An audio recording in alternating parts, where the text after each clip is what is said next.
Bayangkan Anda berada di lintasan balap, deru mesin menggelegar, dan dalam hitungan detik, hidup seseorang bisa berubah selamanya.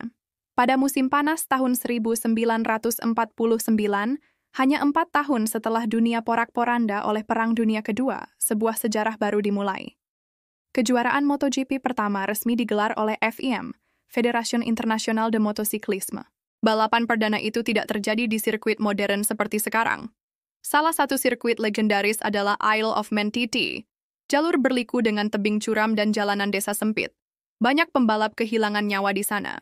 Tapi disinilah kejuaraan Grand Prix sepeda motor pertama dimulai, dengan kelas-kelas seperti 125cc, 250cc, 350cc, 500cc, dan sidecar 600cc. Menurut catatan resmi FM, Leslie Graham menjadi juara dunia pertama di kelas 500cc dengan mengendarai motor AJS. Namun yang lebih menarik, pada masa itu helm belum diwajibkan secara global. Banyak pembalap hanya memakai kacamata dan topi kulit. Sebuah ironi dalam olahraga berkecepatan tinggi. Jika Anda baru pertama kali menyimak channel ini, jangan lupa tekan tombol like, subscribe, dan bagikan ke teman Anda. Karena kisah ini bukan hanya soal balapan, ini tentang manusia, ambisi, dan sejarah yang dibentuk dengan keringat, darah, dan mesin.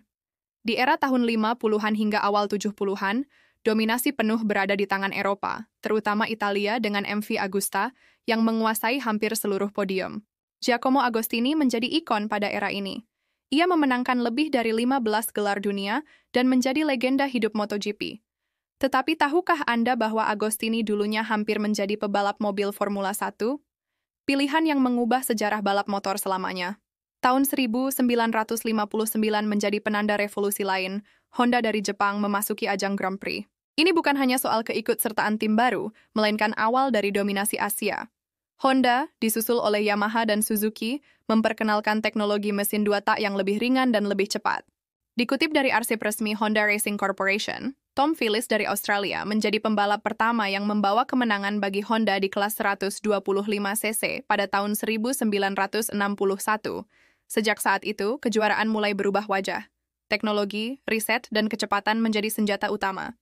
Menuju tahun 80-an, kelas 500cc menjadi medan tempur yang paling ganas. Freddie Spencer, Eddie Lawson, Wayne Rainey, dan Mick Doohan menjadi nama-nama besar. Namun yang lebih jarang diketahui publik adalah bahwa banyak pembalap di era ini menderita cedera berat yang memengaruhi kehidupan mereka setelah pensiun. Wayne Rainey misalnya mengalami kecelakaan pada tahun 93 yang membuatnya lumpuh dari pinggang ke bawah. Perubahan besar terjadi pada tahun 2002. FIM secara resmi mengganti nama kelas utama dari 500cc menjadi MotoGP. Ini bukan hanya perubahan nama, ini revolusi teknologi. Mesin 4 tak 990cc mulai menggantikan mesin 2 tak 500cc. Perubahan ini tidak hanya membuat balapan lebih cepat, tapi juga lebih stabil dan lebih aman. Valentino Rossi, sosok karismatik yang dijuluki The Doctor, menjadi juara dunia pertama di era baru ini. Namun yang sering terlewat dari narasi utama adalah bagaimana Rossi membawa MotoGP ke tingkat popularitas global. Ia tidak hanya pembalap, tapi juga entertainer, ikon budaya, dan inspirasi generasi baru. Saat ini mungkin saat yang tepat untuk mengingatkan, jika Anda merasa cerita ini menarik, beri komentar tentang pembalap favorit Anda, dan apakah Anda lebih menyukai mesin 2 tak atau 4 tak. Di tahun 2007, peraturan berubah lagi. Mesin dibatasi menjadi 800cc demi alasan keselamatan. Tapi pengurangan kapasitas ini justru mengakibatkan kecepatan menikung lebih tinggi karena bobot lebih ringan dan teknologi ban yang semakin canggih. Namun pada tahun 2012, kapasitas dinaikkan kembali menjadi 1000cc. MotoGP hari ini adalah kombinasi antara kekuatan teknologi, kecerdasan strategi, dan nyali manusia. 3 komponen ini menjadikan setiap balapan tak hanya tontonan, tetapi drama.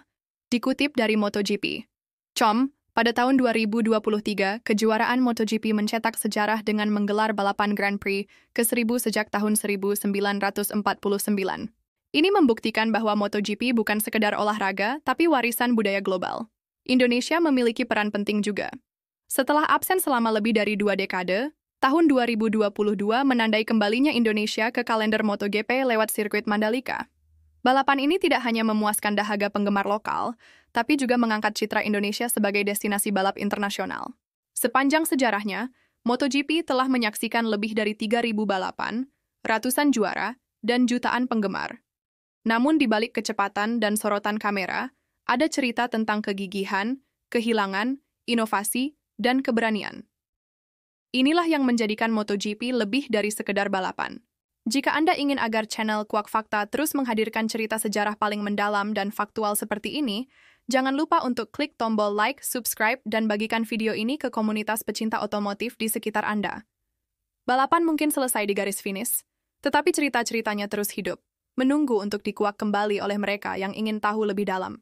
Karena setiap raungan mesin, setiap tikungan tajam, dan setiap bendera finish adalah bagian dari sejarah yang patut dikenang.